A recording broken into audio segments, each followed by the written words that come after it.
அடுத்ததா நம்முடைய அழகான டால் துஷாரா விஜயன் அவர்களை அன்போடு மேடைக்கு அழைக்கிறோம். அடுத்ததா முக்கியமான ஒரு நபர், இந்த படம் வந்து இன்னைக்கு ஹேப்பன் ஆகுது அப்படின்னா அதுக்கு முக்கியமான ரீசனாக இருக்கிற Aravind sir, the DOP and the man behind the project. அடுத்ததா டிரெக்டர் கிருஷ்ணா அவர்களை அன்போடு மேடைக்கு அழைக்கிறோம்.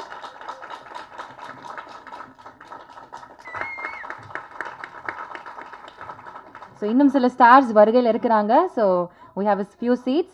ஸோ அவங்க வர்றப்போ நம்ம கண்டிப்பாக அவங்கள மேடை கூப்பிடலாம். ஸோ டு பிகின் வித், அவங்க பண்ணுற கேரக்டர்ஸ் ஒவ்வொரு படங்களையும் சூஸ் பண்ணி பிக்கியாக அவங்க பண்ணாலும் அதில் வந்து ஒரு டெப்த் இருக்கும், ஒரு ஸ்ட்ராங் ஒரு ஃபீலிங் இம்பாக்ட் ஒன்று இருக்கும் அப்படின்றது எல்லாருக்குமே தெரியும். ஸோ இந்த படத்தில் உங்களுடைய கதாபாத்திரம் எப்படிப்பட்டது? Please share a few words with us.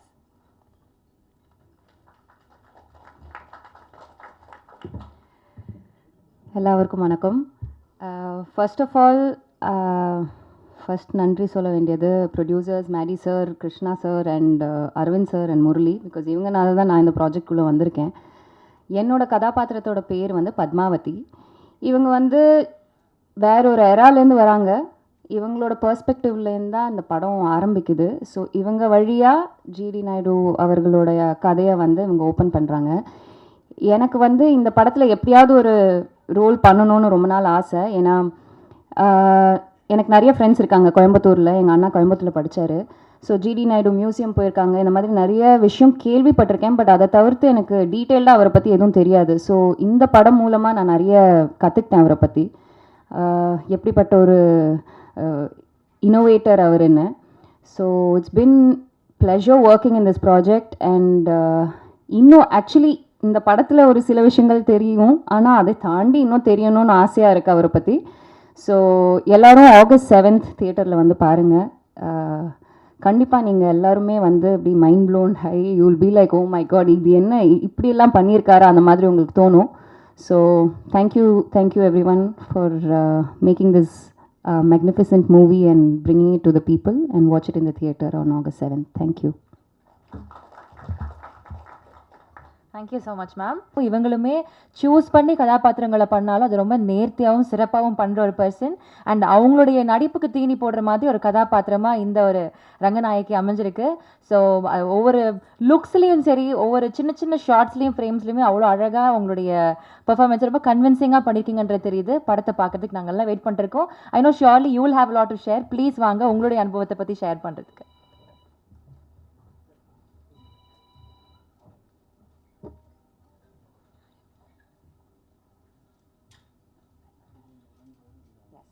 Okay, so the producers are here. So அன்போடு வர்கீஸ் மூலன் அவர்களையும் விஜய் மூலன் அவர்களையும் அன்போடு மேடைக்கு அழைக்கிறோம்.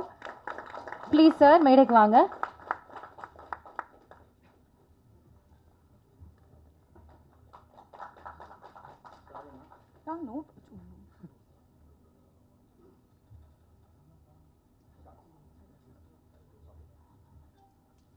Yes ma'am, over to you. எல்லாருக்கும் வணக்கம்.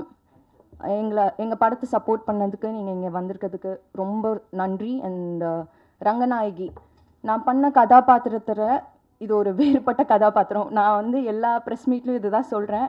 அந்த மாதிரி சேலஞ்சிங்கான கேரக்டர்ஸ் தான் எனக்கு வருது. எனக்கு இந்த வாய்ப்பு தந்த Vijay Moolan sir and Moolan pictures and Krishna sir, Aravind sir and Madhavan sir கூட நடிக்கணுன்னா யாருக்கு தான் பிடிக்காது.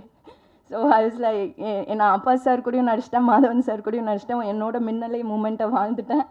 ஸோ எனக்கு ரொம்ப சந்தோஷம். நான் அஃப்கோர்ஸ் சத்யராஜ் சார் கூட நான் இந்த படம் பண்ணிட்டேன், அடுத்த படமும் அவர் கூட பண்ணுறேன், அதுலேயும் எனக்கு ஒரு பெரிய சந்தோஷம். அதித்தி நானும் பேக் டு பேக் ஃபிலிம்ஸ் பண்ணுறோம். எல்லாருக்குமே கண்டிப்பாக ஜிடிஎன் ரொம்ப பிடிக்கும். என்டையர் டீமே கண்டிப்பாக இது ஒரு டெக் ரெவல்யூஷனுக்கு முன்னாடி ஒரு விஷனரி சேஞ்ச்ட் எவ்ரி திங். அதுதான் இந்த untold story of GD Naidu. எல்லாரும் கண்டிப்பாக தியேட்டரில் ஆகஸ்ட் 7th போய் படம் பாருங்கள். நன்றி, thank you. Thank you so much. Yes, அடுத்ததாக வந்து the man behind the project Aravind sir. நிறைய பேர் வந்து இவங்களை பற்றி சொல்லி எனக்கே வந்து இவங்க. ஸோ எஸ், நம்மளுடைய விஜய் எஸ்தாஸ் சார் வந்துட்டாங்க. ப்ளீஸ் சார் வாங்க, ஒரு பெரிய கைத்தறோட can you please have him on stage. Sir வந்து அப்படியே நீங்கள் பேசிட்டா இன்னும் சூப்பராக இருக்கும். அதாவது படத்தில் வந்து ஒரு பெரிய கேரக்டர் நீங்கள் பண்ணியிருக்கிறீங்க. அந்த கேரக்டர் பற்றி நான் பேசினா அது நல்லாவே இருக்காது, நீங்கள் தான் பேசணும். வாங்க சார் வாங்க. Due respect I ask you to please share a few words. வாங்க சார். எல்லாருக்கும் வணக்கம். இவ்வளோ பெரிய ஆர்டிஸ்ட் இங்கே இருக்கும்போது ஆக்சுவலி இந்த படத்தில் ஒரு சின்ன ஒரு கேமியோ, எக்ஸ்டெண்டட் கேமியோன்னு சொல்லலாம், பட் ஒரு வெரி இம்பார்ட்டண்ட் கேமியோ. அது Vijay முலன், who is the producer, அவரோட அப்பாவும் கொஞ்ச நாளாகவே நாங்கள் ஃப்ரெண்ட்ஸாக இருக்கோம். பட் இந்த ஒரு இதில் வந்து இந்த மாதிரி ஒரு கேரக்டர் இருக்குது, அதை நீங்கள் பண்ணால் நல்லாயிருக்கும்னு கிருஷ்ணா அண்ட் அவங்க எல்லாம் பேசி டிசைட் பண்ணாங்க. நானும் கொஞ்ச நாள் யோசித்தேன். இந்த மாதிரி ஒரு கேரக்டர் ஆக்சுவலி அந்த கேரக்டரோட இம்பார்ட்டன்ஸ் அவ்வளோ பெருசு. ஸோ அது பண்ணுறதுக்கு ஒரு சர்டன் ஒரு தகுதி வேணும். ஒரு ஆஸ் அன் ஆக்டர் நான் ஒரு பயங்கரமான ஒரு ஃபிலிம் பஃப். ஸோ இந்த மாதிரி விஷயம் பண்ணும்போது அது பர்ஃபெக்டாக பண்ணலைன்னா சரியாக வராதுன்னு நினச்சி கொஞ்ச நாள் தயங்கினேன். பட் அதுக்கப்புறம் கன்வின்ஸ் பண்ணாங்க. அதுக்கப்புறம் நம்ம பண்ணிட்டோம். And I'm honoured. ஒரு சிங்கராக இல்லை, பட் ஒரு ஆக்டராக ஒரு நல்ல ஒரு இந்த மாதிரி ஒரு இம்பார்ட்டண்ட்டான ஒரு role with all these legends of cinema அவங்க கூட பண்ண முடிஞ்சதுன்னு ஒரு blessing. Thank you so much to Vijay and Maddy sir and Sathyaraj sir. The few scenes that we have is very special. So just to be in front of the camera with all of them, அவங்க கூட நடிக்க முடிஞ்சதுன்னு ஒரு ரொம்ப பெருமைப்படுறேன், especially in a film like this. And Rajkumar சாரும் அந்த ஃபேமிலியும் அதை பற்றியெல்லாம் சொல்லணும்னா நிறைய நேரம் பேசலாம். But thank you so much for having us in Coimbatore and taking care of all of us so well. Thank you so much. அடுத்ததா நம்முடைய கிருஷ்ணா அவர்கள் ரொம்ப பரிச்சயமான ஒரு முகமாக நமக்கு தெரிஞ்சாலும் படங்களில் குட்டி குட்டி அங்கங்கே பண்ணிட்டு அதுக்கப்புறமா ஃபுல்லாக வந்து ஆட் ஃபிலிம்ஸில் நிறைய கான்சென்ட்ரேட் பண்ணிட்டு ஆட் ஃபிலிம்ஸ் அப்படின்னாலே வந்து ஒரு ப்ராமினெண்ட்டான ஒரு பர்சனாக வந்து கிருஷ்ணா இருந்துகிட்டே இருந்தார். So very comfortable space for him. But அதை விட்டுட்டு இங்கே வந்து படங்கள் பண்ணும், அதுவும் ஃபில்ம் லைக் ஜிடி நாயுடு ஒரு பயோபிக்கில் வந்து எவ்வளோ எஃபர்ட் தேவைப்படுது, எவ்வளோ ஆராய்ச்சி தேவைப்படுது அப்படின்றதுடைய முக்கியத்துவத்தை தெரிஞ்சுக்கிட்டு அதை அழகாக வந்து அதுக்கான ரிசர்ச்சை ப்ராப்பராக பண்ணி இன்றைக்கி அதை அழகாக எக்ஸிக்யூட் பண்ணி நம்ம எல்லாருக்கும் முன்னாடியும் ப்ரெசென்ட் பண்ணுறதுக்கு வந்திருக்காரு. So very happy and proud of whatever you done. So please வாங்க, உங்களுடைய படைப்பை பற்றி நீங்கள் ஷேர் பண்ணுங்கள்.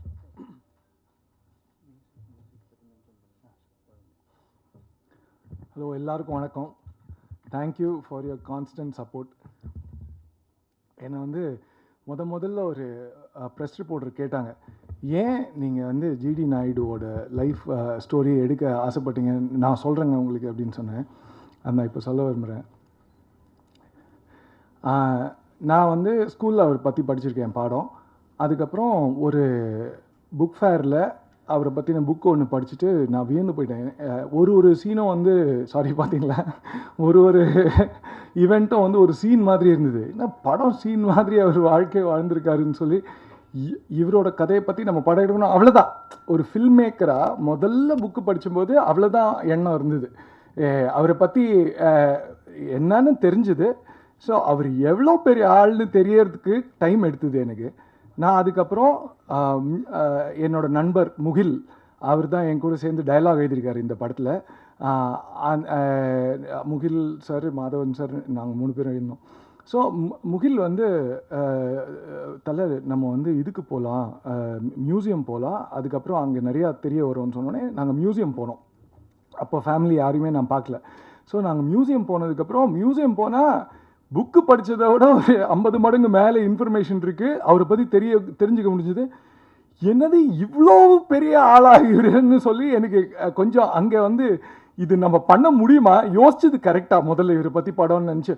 அந்த மியூசியமில் நான் வந்து ஒரு வியந்து பார்த்த ஒரு விஷயம் என்னென்னா, உலகத் தலைவர்கள், இந்திய தலைவர்கள், அதாவது இந்திய தலைவர்கள் பல பேர் ஜிடி நாயுடு ஐயாவோட வீட்டுக்கு போய், அவரோட தோட்டத்துக்கு போய், அவரோட ஆராய்ச்சி பண்ணுற இடத்துக்கு போய் அவரை மீட் பண்ணியிருக்காங்க. ஜிடி நாயுடு வெளியில் போயிருக்காருன்னா இல்லை, அவங்க எல்லாரும், அதாவது நான் சொல்கிறது காந்திஜி அவர்கள், அம்பேத்கர் அவர்கள், பெரியார் அவர்கள், நேரு அவர்கள், இந்திரா காந்தி அவர்கள், கருணாநிதி அவர்கள், நான் நிற்க முடியாது, எவ்வளோ பேர் அவரோட இடத்துக்கு வந்திருக்காங்க. இதில் வந்து பெரியார் அவர்கள் வந்த அந்த இடத்துக்கு மத தலைவர்கள் வந்திருக்காங்க, படித்தவங்க வந்த இடத்துக்கு சாமானியர்கள் வந்திருக்காங்க, அறிவாளிகள் மேதைகள் வந்த இடத்துக்கு ஸ்டூடெண்ட்ஸ் வந்திருக்காங்க. நான் வந்து ஒன்று இது வந்து வேறு பெர்ஸ்பெக்டிவ் தருது. திடீர்னு எல்லாருமே ஒருத்தர் வீட்டுக்கு வந்திருக்காங்க அப்படின்னு சொன்னால் எல்லாரும் நம்ம வந்து நீங்கள் என்ன ஆளுங்கன்னு கேட்குற பழக்கத்தை கேவலமாக வச்சுருக்கோம்.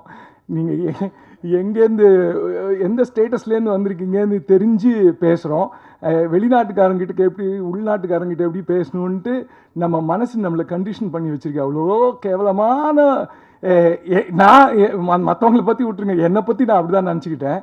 ஆனால் ஒரு மனிதனை மனிதனாக பார்த்த மகான் அப்படின்னு நான் சொல்லுவேன். மனிதம் பாராட்டியதால் தான் அவ்வளோ பேரும் அவர் கூட ஃப்ரெண்ட்ஸாக இருந்திருக்காங்க. சினிமாவே அவருக்கு பிடிக்காதுங்க சுத்தமாக. நிறைய சினிமா ஃப்ரெண்ட்ஸ் இருந்திருக்கு. ஷுவர். ஹலோ ஹலோ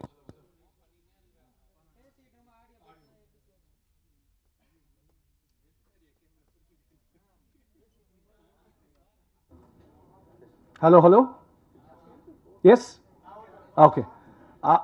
அவருக்கு சுத்தமாக சினிமாவே பிடிக்காது. ஏன்னா அவர் திட்டுவாராமா. அவரோட சினிமா நண்பர்கள் பல பேர் இருந்திருக்காங்க. ஜெமினி கணேசன் அவர்கள்லேருந்து எம்ஆர் ராதா, என்எஸ் கிருஷ்ணன் அவர்கள்லேருந்து பத்மினி அவர்கள்லேருந்து ஜி ராமநாதன் அவர்கள்லேருந்து நான் எக்கச்சக்கமான ஃபோட்டோஸ் பார்த்துருக்கேன். எனக்கு லிஸ்ட்டு நிறுத்த முடியல. ஸோ அவங்க எல்லார்கிட்டையும் சொல்லுவாராமா, அவ்வளோ நல்ல ஊடகத்தை வச்சுட்டு அறிவியல் பேசாமல் என்னதையோ சொல்லிட்டுருக்கீங்களேன்னு சொல்லி. அதனால் அவருக்கு சினிமா பிடிக்காமையும் அந்த துறையிலேருந்து அவ்வளோ பேர் அவர்களுக்கு நண்பராக இருந்திருக்காங்கன்னா, ஒரு மனுஷனை நான் மனுஷனாக தான் பார்ப்பேன்.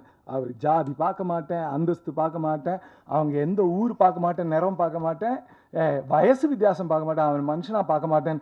அவரோட எல்லா இன்வென்ஷன்ஸும் அதை பேஸ் பண்ணி தான் இருந்தது. ஒரு தனி மனித சுகத்திற்காக நான் இன்வென்ட் பண்ணுவேன். காசு இருக்கிறவங்களுக்கு எல்லாம் கிடைக்கும், காசு இல்லாத சாமானியர்களுக்கு எல்லாமே கிடைக்கணும் அப்படின்ட்டு. அதாவது அவரோட இன்னோவேஷன்ஸ் நீங்கள் பார்த்தீங்கன்னா, ஒரு ஒரு வெளிநாட்டுக்காரங்க இல்லைன்னா பணக்காரங்க யூஸ் பண்ணக்கூடிய ஒரு ரேசராக இருக்கட்டும், அதை எக்ஸாம்பிளாக எடுத்துக்கிறேன் நான். அதை வந்து சாமானியர்கள் யூஸ் பண்ணணும். அதாவது இப்போ என்ன காமர்ஸில் என்ன பண்ணுவாங்க, நீங்கள் ஒரு விஷயத்த வாஷிங் மிஷின் வாங்கினா கூட ஒரு மாதத்துக்கு கடந்து ஏன்னு ஃபோன் பண்ணி கேட்டால் அது நீங்கள் சர்வீஸ் பண்ணணும் சார் அப்படின்வாங்க. அவங்க தெளிவாக வச்சுருப்பாங்க, இந்த காலகட்டத்துக்கு இவ்வளோ ஓடணும், இதுக்கப்புறம் நாங்கள் உள்ளே வரணும், நீங்கள் இஎம்ஐ கட்டணும் அதுக்குன்னு சொல்லி, ஏஎம்சி போடணும்னு சொல்லி. ஆனால் அது எதுவுமே இல்லாமல் டியூரபிலிட்டி ஃபார் எவர் வரணுன்ட்டு ஒரு பிளேடு 3 தடவை ஷேவ் பண்ணக்கூடிய அளவுக்கு தயாரித்து கொண்டு இருந்த காலத்தில் 20 தடவை ஷேவ் பண்ண 30 தடவை ஷேவ் பண்ணக்கூடிய ஒரு பிளேடை தயாரித்தார். ஏன்னா சாமானியன் வாங்கி அவனுக்கு காசுலாம் ரெக்கரிங் எக்ஸ்பென்ஸ் இருக்கக்கூடாதுன்னு ஒரு எண்ணத்தில் அவ்வளோ பெரிய மகான் அவர். நான் மகான் தான் கூப்பிடுவேன் அவர். எனக்கு ஏன்னா அவர் மனுஷனை தாண்டி போயிட்டார் அவர். ஸோ அவரை பற்றி இந்த படம் எடுக்க எனக்கு பேருதவியாக இருந்த வர்கீஸ் மூலன் பிக்சர்ஸ், வர்கீஸ் மூலன் சார் அவர்கள், விஜய் மூலன் அவர்கள், மேடி சார் அவர்கள், சரிதா மாதவன் அவர்கள், என் ப்ரொடியூசர்ஸ்க்கு முதல்ல நன்றி சொல்லிக்கிறேன். எனக்கு எல்லாத்தையும் மேலே மேடி சார் வந்துட்டு இந்த படம் சொல்லலைன்னா கண்டிப்பாக அதுக்கு அது நகர்ந்திருக்காது. ஆனால் அது வந்து என்னோட காயின், ரெட் காயின், என்னோட ஸ்ட்ரைக்கர் வந்து அரவிந்த் சார் தான். அது ஏன்னா நான் வந்து முதல்ல வேறு ப்ரொடியூசர் தான் பண்ண வேண்டியதாக இருந்தது. அவங்கக்கிட்ட கதை சொல்லும்போது அந்த கதை கேட்குற இலாக்கா வச்சுருந்தார் அவர். அதில் இருந்தவர் ஒருத்தர் தான் அரவிந்த் சார். அரவிந்த் சார் வந்துட்டு கதை கேட்டுட்டு கிட்ட வந்து பேசினார். எல்லாருக்கும் பேர் தானே தெரியும், அவர் யாருன்னு எனக்கு எப்படி தெரியும், கேமரா பின்னாடி இருந்தால் எனக்கு எப்படி மூஞ்சி தெரியும். அதனால நான் போயிட்டு சார் எஸ் சார் அப்படின்னு, நீ கமர்ஷியல் படம் மாதிரி எழுதியிருக்கேன் அப்படின்னாரு. சார் நான் எழுதலை சார், அது ஜிடி நாயுடு வாழ்ந்தது சார், அவர் அப்படி தான் வாழ்ந்திருக்காரு, அதை நான் சும்மா எழுதியிருக்கேன் அவ்வளோதான் அப்படின்னு சொன்னேன். இல்லை ரொம்ப நல்லா வந்திருக்குன்னு. இவர் என்ன நம்மக்கிட்ட வந்து பேசினே இருக்காரு, என்ன வேணும் இருக்கு அப்படிதான் சார் நினச்சேன் ஃபஸ்ட்டு. அதுக்கப்புறம் வந்து சார் வந்து சரி நீ இந்த விஷயத்த நான் ஃபேமிலிக்கிட்ட பேசுகிறேன்னு. என்னது அப்படின்னா, இல்லை எனக்கு அவங்க ஃப்ரெண்ட்ஸுனாரு. ஆமாம் இவரை போய் விட்டமே நான் அப்படியே டைட்டாக பிடிச்சிட்டேன். அப்போலேருந்து இப்போ வரைக்கும் அவர் தான் ஃபேமிலிக்கிட்ட எடுத்துகிட்டு போயிட்டு கதை சொல்ல சொன்னாங்க. ஃபேமிலிக்கு பிடிச்சதுன்னு தெரிஞ்சோடனே எனக்கு கைகாலெலாம் உதறது, என்ன உண்மைதானான்னு கிள்ளி பார்த்துக்கிட்டேன். அதுக்கப்புறம் மேடி சார் கூப்பிட்டு போனாங்க. மேடி சார்கிட்ட வந்து லீலா பேலஸில் நான் கதை சொன்னேன். எனக்கு நல்லா ஞாபகம் இருக்குது. மேடி சார் வந்து எந்த விதமான ஒரு எக்ஸ்ப்ரெஷனை காமிக்கவே மாட்டார். சினிமாவில் அவ்வளோ எக்ஸ்ப்ரெஸ் பண்ணுறாரு, கதை கேட்கும்போது ஒரு எக்ஸ்ப்ரெஷனாக இல்லைன்னு செம்ம டென்ஷனாக இருக்கும்.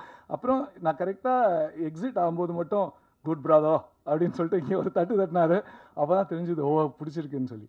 அதுக்கப்புறம் நான் வந்து ஒரு 2.5 ஹவர்ஸ்க்கு ஒரு 2 hour 40 minutesக்கு ஒரு ஆடியோ புக் மாதிரி படம் ஃபுல்லாத்தையும் நெரேட் பண்ணி, டயலாக்ஸும் நெரேட் பண்ணி, அதில் வந்து மியூசிக் போட்டு எஃபெக்ட்ஸ்லாம் போட்டு ஏன்னா எல்லாருக்கும் போய் நெரேட் பண்ணணும்னு சினிமாவில் எனக்கு தெரியும், பல டைரக்டர் ஃப்ரெண்ட்ஸ் சொல்லியிருக்காங்க, அது எனக்கு சோம்பேறித்தனம், அதனால் இதை போய் ப்ளே பண்ணி காமிச்சினா ஈஸியாக இருக்கும்னு சொல்லி. ஆனால் மேடி சார் வந்து அது பார்த்துட்டு அது கேட்டுட்டு என்கிட்ட ஒன்று சொன்னார், கிருஷ்ணா இதில் ஒரு பெரிய விஷயம் என்னென்னா, எனக்கு ஆக்டராக இந்த கதை பிடிச்சதோடு செகண்டரியாக ப்ரொடியூசராக என் கண்ணு முன்னாடி நீ ஃபுல் கதையை நிறுத்திட்ட, எனக்கு எவ்வளோ செலவழிக்கணும் எல்லாமே தெரியுது. ஒரு சினிமானா ஒரு பகுதி மட்டும் இல்லை, உங்கள் எல்லாருக்கும் தெரியும் பல பகுதிகள் இருக்குது. ப்ரொடியூசராகவும் I will have to get into இட்னு சொல்லி ஹி காட் இம்ப்ரெஸ்ட் அண்ட் இந்த சான்ஸ் கொடுத்தாரு. ரொம்ப தேங்க்ஸ் சார். இதெல்லாம் ஒரு பகுதியாக இருக்கட்டும். நான் ஆட்ஸ் பண்ணியிருக்கிறதுனால நான் உங்ககிட்ட ஒன்று சொல்ல விரும்புகிறேன். அட்வர்டைஸ்மெண்ட்டில் ப்ராடக்ட் இம்பார்ட்டண்ட்டு, பிராண்ட் இம்பார்ட்டண்ட்டு. அது எல்லாத்தையும், அந்த ப்ராடக்டையும் பிராண்டையும் நீங்கள் அதை பார்த்து அதுக்கு எப்படி ப்ரொமோட் பண்ணுன்றதை தாண்டி கிளைண்ட்ஸ் அந்த அந்த ப்ராடக்ட் வந்து குழந்த மாதிரி வளர்த்த அந்த கிளைண்ட்டு எஸ் சொல்லணும். கடைசியில் அவங்க எஸ் சொல்லலைன்னா திருப்பி கடன்னு கீழே வந்து விழுந்துரும்.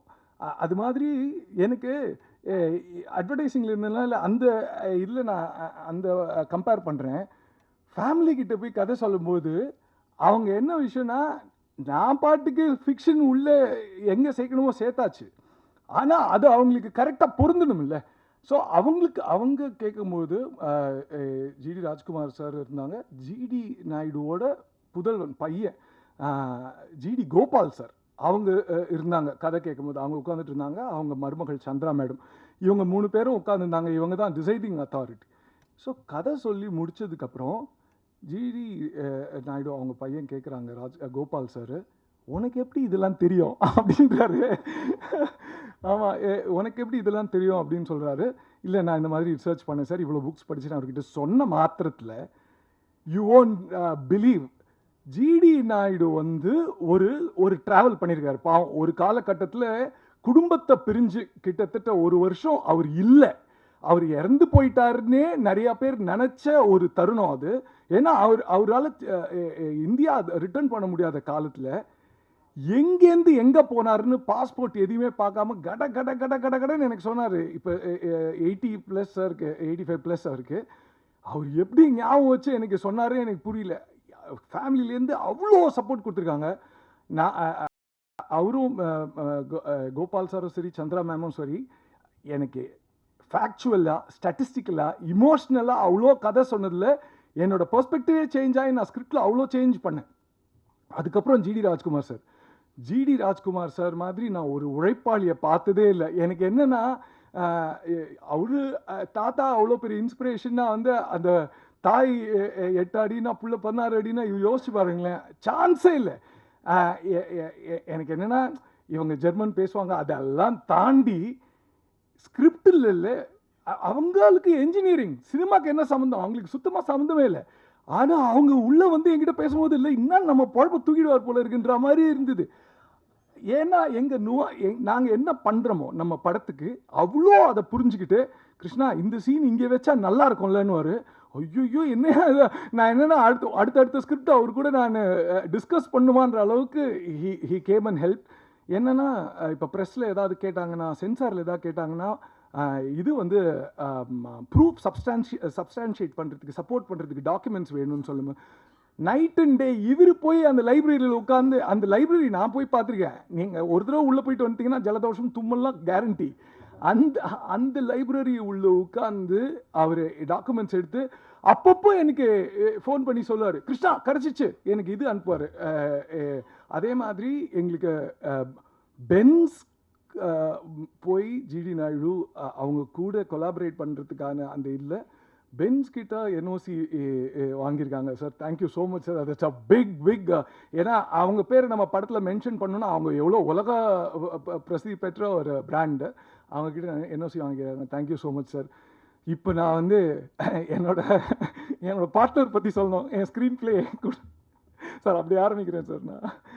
மேடி சார் எனக்கு வந்து ஒரு பாகியம் தான் சொல்லணும். ஏன்னா நான் எல்லா இன்டர்வியூலையும் சொன்னேன், எனக்கு வந்து ஜிடி நாயுடு அவர்களுக்கும் மேடி சாருக்கு அவர்களுக்கும் ஒரு பேரலல் ட்ரா பண்ணலாம் நீங்கள். ஏன்னா 2 பேருக்குமே ஆட்டோமொபைலில் இன்ட்ரெஸ்ட் இருக்கும். அதெல்லாம் தாண்டி இல்லை ஒரு விஷயத்தை ஜிடி நாயுடு சார் நான் பற்றி படிக்கும்போது, அதுதான் சாமானியர்களுக்கு போய் சேரணும், எல்லாம் பெரிய தாட்ஸ். ஆனால் அதை பர்ஃபெக்ஷனோட பண்ணும். ஒரு விஷயத்தை நான் பர்ஃபெக்ஷனோட பண்ணாதான் அது போய் சேரும். பர்ஃபெக்ஷனாக எல்லாத்துலேயுமே, கம்யூனிகேஷன்லேயும் பர்ஃபெக்ஷன் வேணும். மேடி சார் கிட்ட நான் எவ்வளோ கற்றுக்கிட்டேன்னா அது வந்து நான் சொல்கிறது கடுகளவு, கற்றுக்கிட்டது கடல் அளவு, இன்னும் பத்தலை. அவர்கிட்ட நிறைய நான் ஒர்க் பண்ணோம். அவர் டைரக்ட் பண்ணும்போது கூட திருப்பி போய் அசிஸ்டண்ட்டாக ஜாயின் பண்ணுறதுக்கு நான் தயங்க மாட்டேன். ஏன்னா நான் அவ்வளோ கற்றுக்கிட்டேன். அது ஏன் அப்படின்னு நான் சொல்கிறேன்.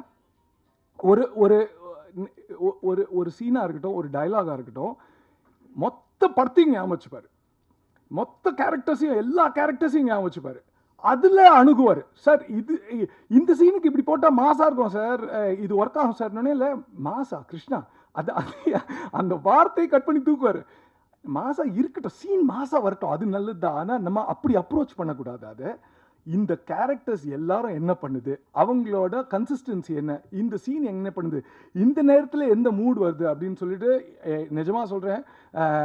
அப்புறம் அவர் வந்து பேர் போடும்போது என் பேர் கீழே போட்டுக்கோ ஸ்க்ரீன் பிளேலன்னு சொன்னார். எனக்கு அது மேலே தான் போடணும். ஏன்னா it's not just that, like இவ்வளோ அனுபவத்தை வந்து அவர்கிட்டேருந்து ஈஸியாக டேப் பண்ணி எடுக்க முடியும் இந்த ப்ராஜெக்ட்லன்னா I am feeling really grateful sir. Thank you so much. Thank you. அப்புறம் சத்யராஜ் சார், அவர்கிட்ட போய் நான் கதை சொல்லும்போது நான் சொல்லிட்டேன், சார் நீங்கள் வந்து கதை பிடிச்சிருக்கு இல்லை, கேரக்டர் பிடிச்சிருக்கு இல்லை, அதெல்லாம் என்னால் நான் அதெல்லாம் விட்டுறேன். நீங்கள் இந்த படத்தை ஒத்துக்கிட்டே ஆகணும். ஏன்னா நீங்கள் மண்ணின் மைந்தன், நீங்கள் இல்லாமல் என்னால் பட முடியாது. நீங்கள் முதல்ல ஓகே சொல்லிட்டு நான் அப்புறம் கதையெல்லாம் சொல்கிறேன். அந்த லெவலுக்கு அவர் வீட்டில் போயிட்டு நான் கதை சொன்னேன். அது லக்கிலி சத்யராஜ் சாருக்கு ரொம்ப பிடிச்சிது. சார் வந்து ஒரு எக்ஸ்ட்ராடினரி கேரக்டர் பண்ணியிருக்காரு. நான் எவ்வளோ சார் நான் பார்த்து ரசிச்சிருக்கேன். என் படத்தில் உண்மையிலே ரொம்ப ரசிச்சிட்டேன். ஏன்னா ஒரு டெக்னிக்கல் பர்சனாக சார் ப்ளே பண்ணியிருக்காரு. ஸோ அது வந்து ரொம்ப இன்ட்ரெஸ்டிங்காக இருக்கும் அவரோட தொடக்கமே இந்த படத்தில். அப்புறம் ஜெயராம் சார் பற்றி சொல்லணும்னா, ஜெயராம் சார் வந்து இது வரைக்கும் இந்த ஷேடில் தமிழில் பண்ணதே இல்லை. அது என்கிட்டே சொன்னார். சார் கிருஷ்ணா, நான் மலையாளத்தில் இந்த ஷேடில் பண்ணியிருக்கேன், தமிழில் நான் பண்ணதே இல்லை அப்படின்னு சொன்னார். அண்ட் ஜெயராம் சார் வந்து வெளுத்து வாங்கிட்டார் கடைசி வரைக்கும். அதாவது இப்போ எப்படின்னா, நம்மளே வந்து நம்ம ஃப்ரெண்ட்ஸ் நம்மக்கிட்ட சொல்லி கேட்டிருப்போம், என்னடா மாறிட்ட அப்படின்னு சொல்லிட்டு. என்ன மாறிட்டேன்னா, இல்லை எனக்கு காலத்துக்கு ஏற்ற மாதிரி, என் வயசுக்கு ஏற்ற மாதிரி எனக்கு ஒரு முதிர்ச்சி வரும்ல, அதான் அந்த மாதிரி ஜெயராம் சாரோட கேரக்டர் வந்து ரொம்ப அழகாக எவால்வ் ஆகும் படத்தில். அது நீங்கள் பார்த்தீங்கன்னா தெரியும். அண்ட் துஷாரா வந்துட்டு நான் துஷாரா கிட்ட ஒரு கெஃபேல போயிட்டு இதை நான் எக்ஸ்பிளைன் பண்ணும்போது அவங்ககிட்ட சொல்லிட்டேன், இங்கே பாருங்க, எனக்கு போல்டாக ஒரு கேரக்டர் வேணும், ஆனால் அந்த போல்ட்னஸை வெளியில் தெரியாமல் ஒரு கம்போஸ்டாக இருந்து ஒரு போல்ட்னஸ் வேணும் அப்படின்னா அவங்க அப்படியே பார்த்தாங்க, என்னடா சொல்ல வரேன்னு சொல்லி. அதையும் தாண்டி தமிழ் பேசணும்னா எங்களுக்கு சிங் சவுண்ட் எங்கள் படம், அதனால் லைவ் சவுண்டாக இருக்கும்போது தமிழ் பேசி நடிக்கிற நடிகர்கள் தான் எங்களுக்கு வேணும். அதில் வந்து இந்த கேரக்டருக்கும் பொருந்தி தமிழும் நல்லா பேசி நல்லா அதில் ரொம்ப நீங்கள் பார்த்தீங்கன்னா தெரியும், ரொம்ப ஸ்வீட்டாக she has acted it out like. So அந்த மாதிரி தான் வேணும்னு சொல்லி, அது என்னென்னா, இந்த முதல்ல யானையை பிடிக்கணும் ஒரு கதை இருக்குல்ல, அது உடும்பு பிடி மாதிரி எல்லாரையும் பிடிச்சி விடாமல் நீங்கள் தான் வேணும்னு சொல்லி கேட்டிருந்தோம். அண்ட் பிரியாமணி மேம் வந்து செம்ம ஸ்வீட்டாக வந்து, எனக்கு ஸ்க்ரீன் ப்ரெசன்ஸ்லாம் கூட இல்லை, இந்த கேரக்டருக்கு பயங்கர இம்பார்ட்டன்ட் இருக்குது, நான் வரேன் அப்படின்னு சொன்னாங்க. அதித்தியும் அதான். அதித்தி வந்து ஆக்சுவலாக வேறு எரா படத்தில், அவங்களுக்கும் இந்த படம் நடக்கிற டைமுக்கும் சம்மந்தமே இல்லை. அது ஒரு ரொம்ப நல்ல character. You should watch it. And இவர் வந்து ஏன் நீங்கள் ரிவீல் பண்ணலன்னு தெரியல உங்கள் கேரக்டரை. அது இல்லை தந்தை பெரியாராக பண்ணியிருக்காங்க, அதுவும் பியூட்டிஃபுல்லாக பண்ணியிருக்காங்க. அது வந்து ஆமாம் ஆமாம் ஆமாம் இல்லை அது அந்த மாதிரி ஆச்சு. அந்த மாதிரி சார் இதில் என்னென்னா, இதெல்லாம் தாண்டி எல்லாருக்கும் நன்றி. இதெல்லாம் தாண்டி டைரக்டர் பேர் வரும், அது ஒரு தனியாக ஒரு கார்டு போடுவாங்க, அது பயங்கர ஹாப்பி. ஏன்னா நம்ம உழைப்புக்கு ஒரு ரெக்கக்னிஷன் தரும். ஆனால் எங்களுக்கு பின்னாடி அவ்வளோ பெரிய பில்லர்ஸ் இருந்தால் தாங்க முடியும். இல்லைன்னா சத்தியமாக இது ஒரு நீங்கள் பார்க்குறதும் அந்த காலத்தில் என்னென்னா, இந்த துணி போடுறோம்ல நம்ம, அது வந்துட்டு அந்த காலத்தில் இப்போ மாதிரி பொல்யூஷன்லாம் கிடையாதுங்க. மரம் அவ்வளோ மரம் இருந்தது. அதனால் அந்த துணியெல்லாம் அந்த காலத்தில் திக்காக தான் போடுவாங்க. பாவம் எல்லாரும் திக்காக துணி போட்டு அந்த வேர்வையில் நடித்தாங்க. ஆனால் குழுன்னு இருக்க மாதிரி நடிக்கணும், ரொம்ப கஷ்டம். அதை வந்து எங்கால் ஜிஷாத் ஷம்ஷுதீன் ஃபுல் ரிசர்ச் பண்ணி ஒரு காஸ்டியூமும் ஜிஷாத் அமேசிங் ஒர்க்கு. நான் வந்து can you please come Jishad, please I want to call everyone. Sir please sir.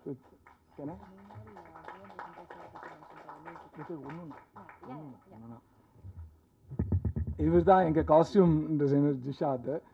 Sorry, I'm gonna call you all. அப்புறம் என்னோட மேக்கப் பர்சன், அது என்னென்னா, அவருக்கு ரஞ்சித் சாருக்கு எவ்வளோ பெரிய சேலஞ்சுனா, எல்லாருக்கும் பீரியட் லுக்கு கொடுக்கணும். பீரியட் லுக்குக்கு வந்து எல்லாருமே 1917லேருந்து படம் 1960 வரைக்கும் போகுது. எல்லாரும் வயசாகணும். அப்புறம் டெய்லி வந்து எந்த பீரியடுன்னு வேறு அவர்கிட்ட நாங்கள் சொல்லணும். ஏன்னா அந்த பீரியடுன்னு தெரிஞ்சால் தான் அது ஆக்டர்ஸ்கிட்டையும் சொல்லணும், அவர்கிட்டையும் சொல்லணும். ஜூனியர் ஆர்டிஸ்ட்லாம் இருப்பாங்க. ஒரு பீரியடில் வந்து இங்கே மட்டும் முடி இருக்கும், அப்புறம் குடுமி இருக்கும், கிராப் ஆகணும். எல்லா ஜூனியர் ஆர்டிஸ்டும் அவங்க ஞாபகம் வச்சுக்கணும். வெறும் பெரிய ஆக்டர்ஸ் ஞாபகம் வச்சா கூட பரவாயில்ல, எல்லா கட்டத்துலேயும் அவங்க ஞாபகம் வச்சுக்கணும். அது வந்து அவர் எப்படி அந்த கணக்கை போட்டார்னு அப்புறம் கேட்டு தெரிஞ்சுக்கிறேன். Great work. அதுக்கப்புறம் வந்து எங்களோட poster designer Anoop please come no. So அவர் வேற ஒரு கம்பெனியில் வேலையும் செஞ்சுட்டு எங்களுக்கு டிசைனும் பண்ணுவார். அவர் அந்த மாதிரி ஒரு ஆள். எப்போ கேட்டாலும் ஃபோன் எடுத்து அடிப்பார்.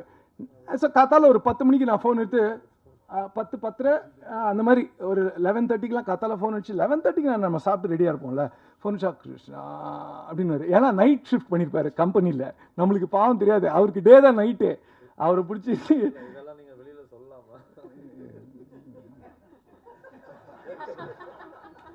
நான் வாங்கின அடி தான் சொல்லக்கூடாது, அது அப்புறம் நீங்கள் சொல்லிக்கங்க. ஸோ அதனால் தேங்க்யூ ஸோ மச். இன்னொன்று என்னென்னா கடைசியாக நான் தேங்க்யூ ஜி. நீங்கள் இஃப் யூ வாண்ட் ப்ளீஸ் என்னோட ஸ்வீட் ஹார்ட் பிஜித், என் எடிட்டரு, அதுக்கப்புறம் என்னோட சவுண்ட் சதாஷிவ். அவங்க இன்னைக்கு வரல. அவங்க வந்து QC பார்த்துட்டு இருக்காங்க, அதனால் அவங்களால வர முடியாது. அவங்க இப்போ வேலையில் தான் இருக்காங்க. ஸோ இது இப்போது இந்த படம் வந்துட்டு எப்போவுமே நீங்கள் இந்த வெள்ளக்கார ஆக்டர்ஸ்லாம் பார்த்தீங்கன்னு வச்சுக்கோங்களேன், அவன் ரேண்டமாக நடிச்சிட்டு போயிடுவாங்க. இந்த ஃபாரின் அதாவது இந்த மாதிரி ஃபாரின் ஆக்டர்ஸ் இருக்கிற ஒரு படத்தில் வெள்ளக்கார நடிகர்கள்லாம் சுமாராக நடிப்பாங்க. ஆனால் மேடி சார் வந்து ரொம்ப தெளிவாக ரொம்ப தெளிவாக சொன்னார், கிருஷ்ணா அந்த விஷயம் மட்டும் நம்ம பண்ணிடவே கூடாது. ஆஸ் அ ப்ரொடியூசர் லைக் எனக்கு அதான் நான் எல்லாரும் நிறைய பேர் கேட்டாங்க, அவர் டைரக்டராக அவரே டைரக்ட் பண்ணுறது எப்படி இருந்தது. எனக்கு அவர் ப்ரொடியூசராக டைரக்ட் பண்ணுறது தான் பயமாக இருந்தது. ஏன்னா அவ்வளோ ஸ்ட்ரிக்ட். ஏன்னா ஃபில்ம் மேலே அவ்வளோ லவ் அவருக்கு. எல்லாரும் நல்ல ஆடிஷன் பண்ணி அவங்களோட திறமை தெரிஞ்சதுக்கப்புறம் தான் உள்ளே வரணும்னு. அந்த மாதிரி எங்களுக்கு ஒரு ஒரு ஒரு பயங்கர ஜெம் ஒருத்தர் கிடச்சிருக்காரு, கால் ஹார்ட்டு. ஹாய் கால், just say hi no to everyone. Please come here and say hi. Adada, I'm just calling him like. No, I just want you to. Every Australian, no, whatever artist. Vanakkam, Emperor Carl. I think I'll switch to English now because நான் Kurandai Tamil பேசுறேன். It's a pleasure to be here because I feel that I'm part of something much bigger than just a film. I shouldn't say just a film. A film is something amazing in itself. But what is greater is that this is about one of the greatest Indians of the last century, if not the last two centuries, I should say. It's about a man who spent his life and his energy making the lives of others easier, and in so many different areas. And in one particular area of my interest, which is building. To build a house in 11 hours, I don't know how that was done, but I would really like to know. Having built a house and designing houses, I'd really be interested. But it's been an amazing pleasure to be part of this film, and I hope you will enjoy it. And I'm looking forward to seeing it myself. So thank you very much, and thank you very much to everyone for giving me this opportunity. Thank you call, thank you so much. Thank you. அவருக்கு தமிழும் தெரியும்னு சொன்னதுனால தான் அவர் கண்டிப்பாக உள்ளே இருந்தார் படத்தில். Thank you கால். So இது எல்லாத்துக்கும் மேலே வந்து என் பிரதர் ஒருத்தர் இருக்கார் இங்கே, அவரை பற்றி நான் சொல்லி ஆகணும். Murali, I mean like he's like my brother. ஏன்னா அவனுக்கு வந்து அந்த என்ன சொல்கிறது, இந்த 2 குதிரை அது மாதிரி ரெண்டு வேலை அவனுக்கு. ஒன்று வந்து இபி, எங்கள் படத்தோட இபி அவர் தான். எல்லாத்துக்குமே முரளி தான் கேட்போம், பாத்ரூம் இங்கே எங்கே ரெஸ்ட் அதே சாரி முரளி, அவன் நான் சொல்லி ஆகணும்ல, அங்கேருந்து செக்கு எங்கேன்னு கேட்குற வரைக்கும் அவர் தான் எங்களுக்கு. So Murali has done a brilliant job. As an actor also இந்த படத்தில் ஒரு நல்ல இம்பார்ட்டன்ட் ரோல். ரொம்ப குட்டி ரோல் தான் நான் கொடுத்தேன் ஆக்சுவலாக. அது நானும் மேடி சார் உட்காந்து எழுதும்போது இவால்வ் ஆகி நல்ல ரோல் ஆயிடுச்சு. நான் வேறு சொல்லுவேன், டே ரோல் வேறு பெருசாகிடுச்சு, நீ அந்த வேலை வேறு பண்ணணும்னு சொல்லி. But Murali, you have done a great job. இன்னி வரைக்கும் இந்த ஸ்டேஜுக்கு எப்படி போகணும், எந்த டைம் போகணும் எல்லாம் அவன் தான். அதெல்லாம் சொல்லிட்டு குவைட்டாக அப்படியே ஓரத்தில் உட்காந்துருக்கான். அதனால் I have to tell about him. இங்கே வந்து நம்பியார் அவர்கள் எஸ்டீரியர் ஆக்டர், அவரோட பேரன் எங்கள் படத்தில் ஒரு ஸ்வீட்டான ஒரு ரோல்.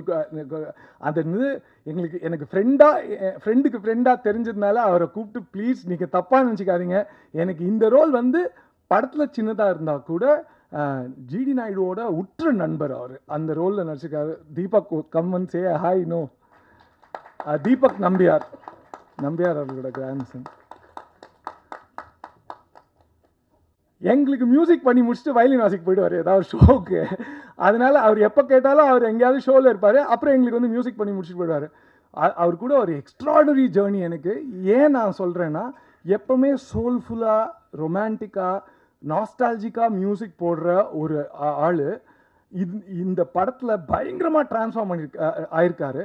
இன்னொன்று என்னென்னா, இந்த படம் நடக்கிற அந்த பர்டிகுலர் எரா வந்து ஜாஸ்னு ஒரு இசை பிறந்த ஒரு நேரம். அது அந்த ஜாஸ்ன்ற இசை பிறந்த நேரம்ன்றதுனால நான் கோவிந்த் அவர்கிட்ட கேட்டேன், சார் நம்ம வந்து ஜாஸ் நம்ம இந்த படத்தில் நிறையா யூஸ் பண்ணலாமான்னு கேட்டேன். அப்போ கோவிந்த் சொன்னார், நீ இந்த படத்தை நம்ம ரூட்டடாக எடுத்திருக்க, ரொம்ப மண் சார்ந்ததாக எடுத்ததுனால நம்ம என்ன பண்ணுவோம், அந்த இன்ஸ்ட்ருமெண்ட்ஸை பாரோ பண்ணிப்போம்.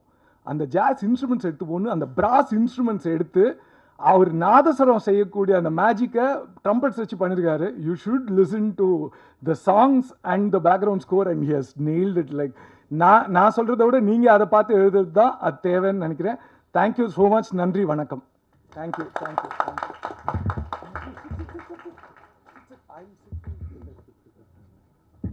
Thank you so much sir. அடுத்ததான் நம்ம கூப்பிட போகிறது, எஸ் அஃப்கோர்ஸ், தி கதையின் நாயகன் மேடி அவர்கள் தான்.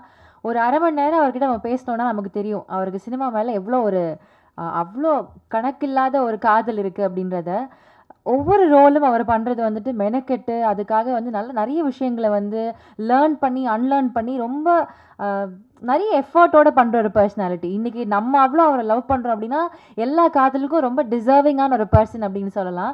ஸோ வித் எவ்ரி ப்ராஜெக்ட் நம்ம புது புது விஷயங்கள் நம்ம வந்து அவர்கிட்ட இருந்து எடுத்துக்கிறோம். அதே மாதிரி லாஸ்ட்டாக வந்து ராக்கெட்ரி பண்ணுறப்போ என்ன ஒரு விஷயத்தை நமக்காக பண்ணியிருக்கிறாருல்ல அப்படின்னு ஒரு பெருமை நம்ம எல்லாருக்குமே இருந்தது. அந்த பெருமை வந்து திருப்பி இந்த ஜிடி நாயுடு படத்தில் திருப்பி வருது.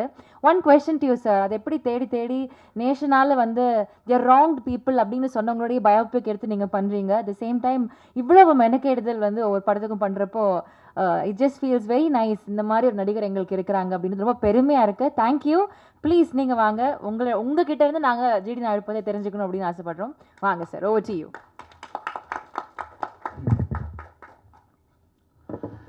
அனைவருக்கும் வணக்கம். என்னோடய ப்ரெஸ் மீடியா ஃப்ரெண்ட்ஸுக்கு ரொம்ப நன்றி. நிறைய ட்ராமா நடக்கிற டயத்தில் நீங்கள் இங்கே வந்து இங்கே கூட இருக்கீங்க. Thank you so much.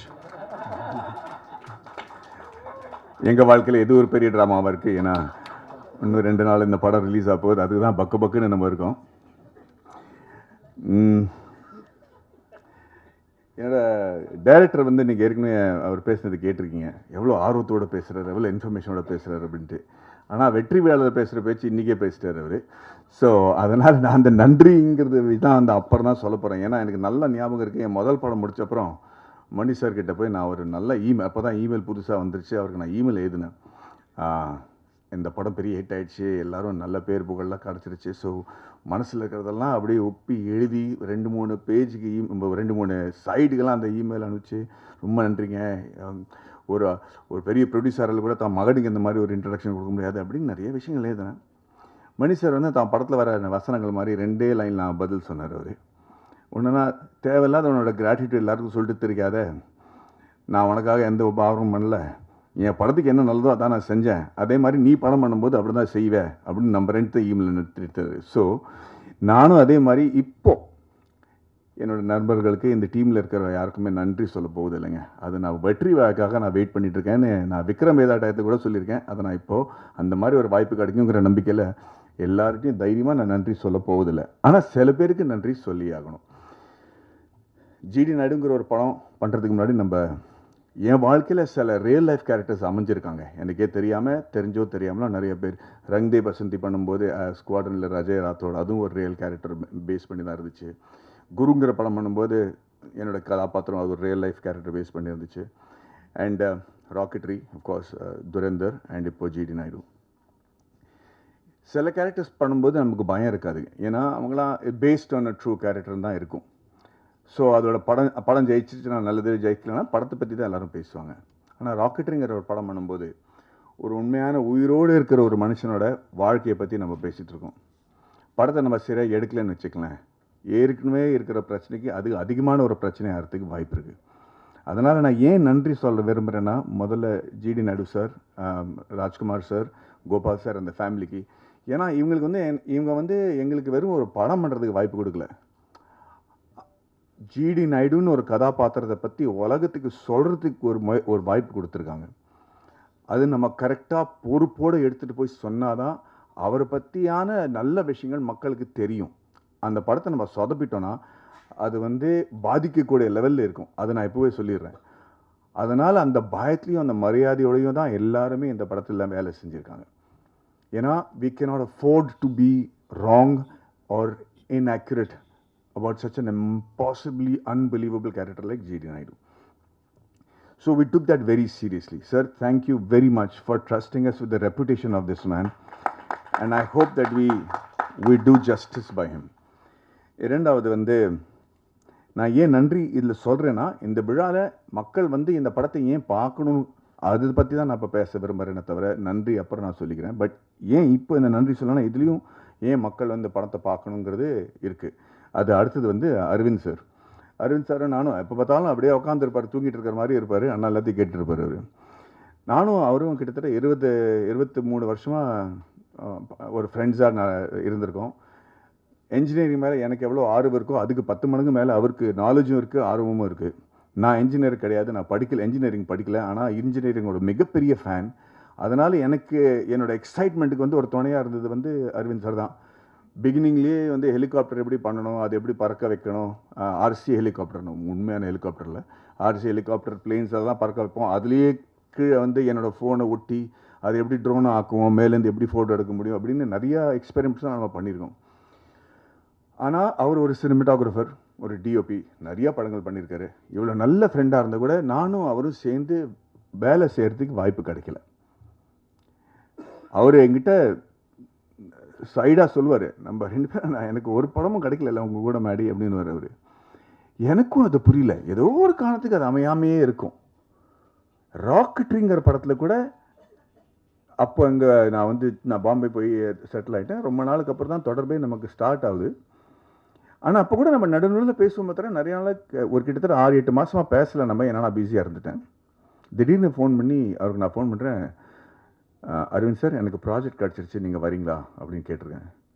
என்ன ப்ராஜெக்ட் மேடம்? ராக்கெட்டுன்னு ஒரு ப்ராஜெக்ட். ஓ வெரி குட். நான் என்ன பண்ணுவோம், நீங்கள் வாங்க என் கூட துணையாக இருங்க, இந்த படத்தை நம்ம பண்ணுவோம், உங்களுக்கு இன்ஜினியரிங் பற்றி நிறைய தெரியும், வரீங்களா அப்படின்னு கேட்டேன். வரேனே அப்படின்னாரு. எப்போ வரணும் அப்படின்னு கேட்டார். ஒரு 3 மணி நேரத்தில் ஃப்ளைட் இருக்குது, பாம்பேக்கு வந்துடுறீங்களான்னு கேட்டேன். நம்ப மாட்டீங்க, குடும்பத்தோடு வந்துட்டாங்க சார். அவங்களும் அவங்க ஒய்ஃப், எனக்கு ரொம்ப பிடிச்ச ஒரு லேடி வைஷ்ணவி மேம், 2 பேரும் சேர்ந்து அன்னைக்கு வந்தவங்க ராக்கெட்ரி முடிஞ்சு ரிலீஸ் வரைக்கும் என் கூடயே இருந்திருக்காங்க.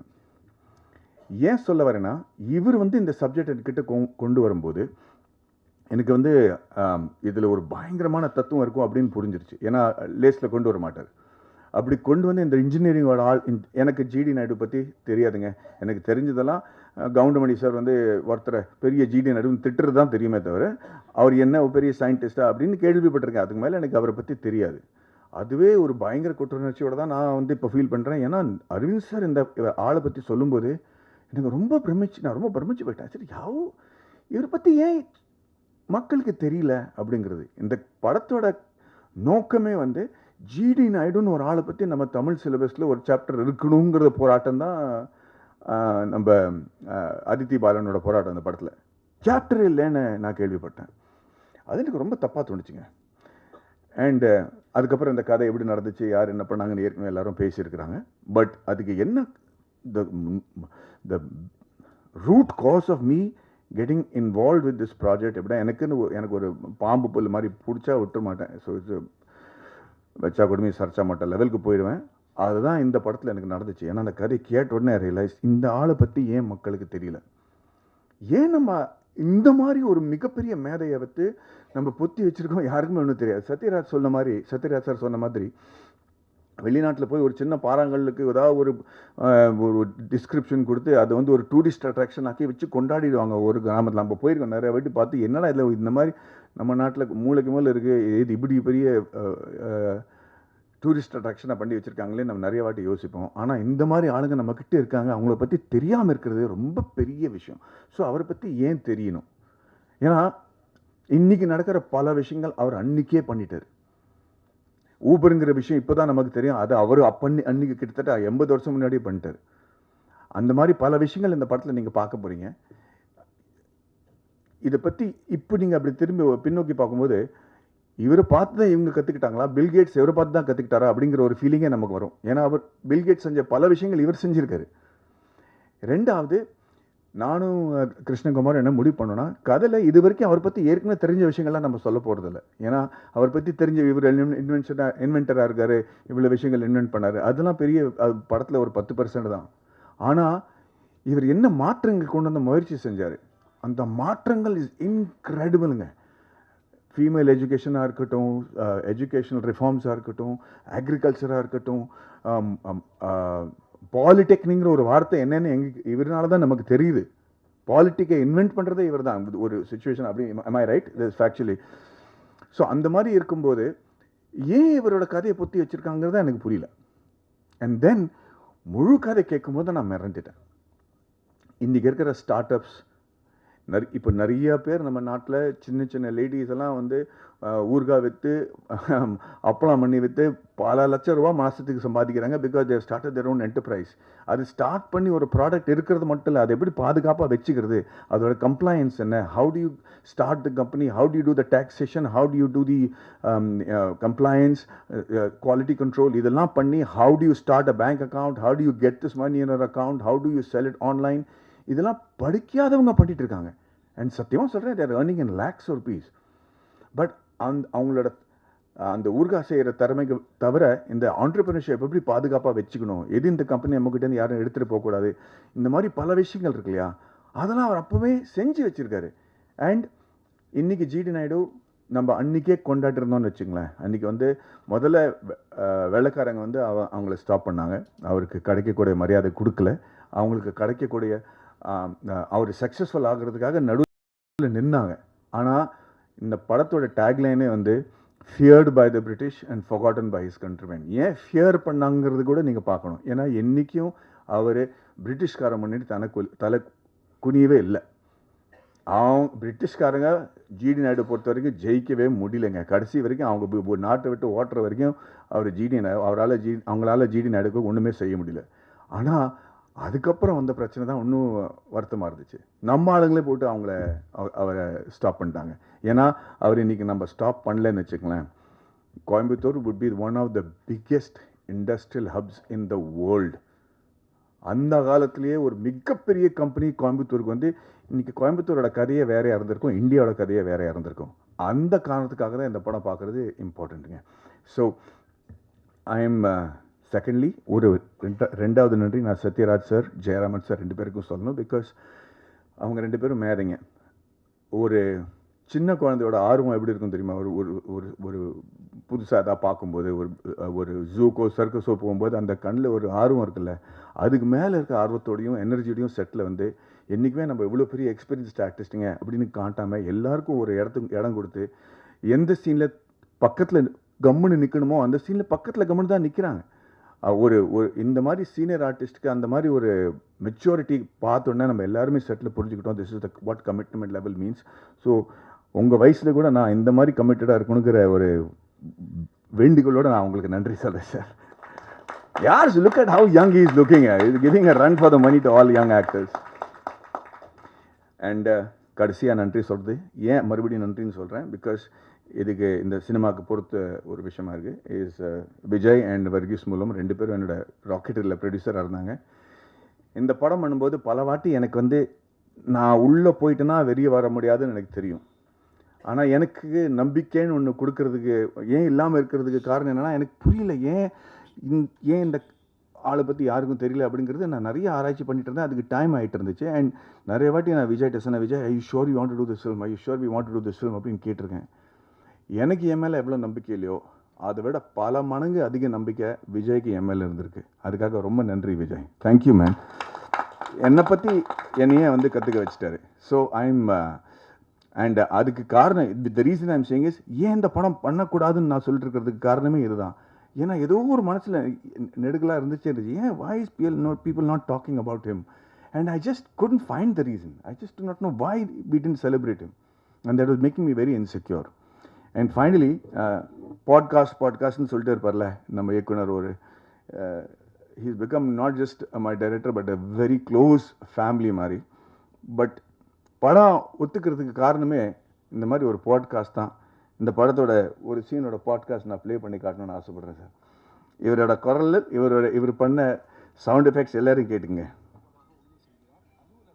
அவரது உதவியாளரும் இன்னொரு குமாஸ்தாவும் பேசிக் கொண்டிருக்கிறார்கள். சாரங்கபாணி வந்ததும் எழுந்து நிற்கிறார்கள். சாரங்கபாணி டென்ஷனாக, வெளில போறது ஜிடி நாயுடு ஆபீஸ்ல வேலை பார்க்குற கிளர்க்கு தானே, எதுக்கு வந்துட்டு போறார்? வருமான வரி உதவியாளர். ஐயா, இவர் வேற ஜோலியா வந்திருக்கிறார்.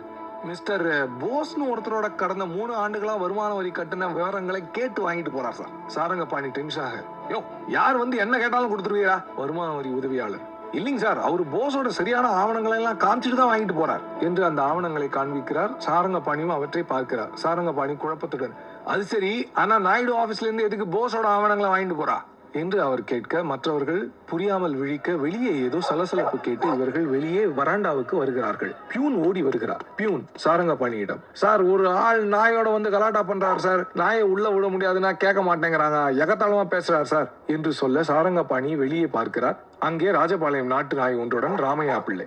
நாய் மற்றவர்களை பார்த்து குறைத்தபடி இருக்க அதன் பிடியை விடாமல் இருக்கிறார் ராமையா பிள்ளை. சாரங்கபாணி வாசலை நோக்கி நடந்து வருகிறார். ராமையா பிள்ளை உரக்க சாரங்கபாணிக்கு கேட்கும்படி, வணக்கம் சார், வாழ், இப்பெல்லாம் அடிக்கடி சந்திக்கிறோம். சாரங்கபாணி கடுப்புடன் நடந்தபடி, மீதி போய் படத்துல பாருங்க. இப்படி ஒருத்தர் கதை சொன்னாங்கன்னு வச்சுங்களேன், எப்படிங்க நம்ம பண்ணாமல் இருக்க முடியும்? இதை பற்றி கவலைப்படாத, இன்னும் 4 மணி நேரத்தில் படம் பார்க்க போகிறாங்க. ஸோ அது இதில் நிறைய மாற்றங்கள் இருக்குது, பேரெல்லாம் மாற்றிருக்கோம் நம்ம, அதனால் ஏன்னா அந்த சென்சரோட மேட்டர்லாம் இருக்குது. பட் இரியா உன் குரல்லாம் எனக்கு ராத்திரி கூட கேட்குது. ஸோ அந்த மாதிரி ப்ரெப் இருக்கும்போது எந்த நடிகனாலையும் இல்லைன்னு சொல்ல முடியாது. ஸோ இந்த வாய்ப்பு எனக்கு கிடச்சதுக்கு நான் வந்து ரொம்ப பெருமைப்படுறேன். காந்தின்னு ஒரு படம் சொன்னால் நீங்கள் வந்து பென் கிங்ஸ்லி பற்றி தான் யோசிப்பீங்க. பிகாஸ் இல்லை, நம்ம வந்து அன்றைக்கி நம்ம பேசிட்டு இருக்கோமோ, வீரபாண்டிய கட்டபொம்மன்னா நமக்கு வந்து சிவாஜி கணேசன் சார் தான் ஞாபகம் வருவார். அது ஒரு பெருமையோட ஒரு பொறுப்பு கூட தான். So I hope that with GD Naidu I have done justice to one great legendary man and be my honour. Thank you very much. வணக்கம், நன்றி. 3 மணி நேரத்தில் படம் ஸ்டார்ட் ஆக போது, நீங்கள் சீக்கிரம் கிளம்பி போய் ஃபேமிலியோடு திருப்பி வந்துருங்க, படம் பாருங்கள் please. Thank you. Check. Thank you, sir. Thank you so much. Yes. So I request the entire cast and crew to please join on stage for a group picture.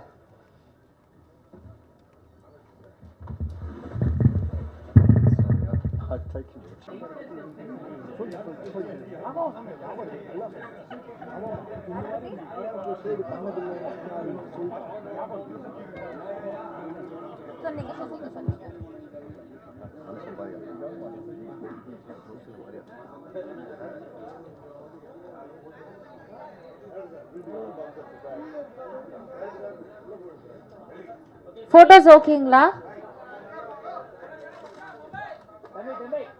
எடுத்து முடிச்சிடலாம். அடுத்த வீடியோஸ். ஃபோட்டோஸ் ஓகேங்களா?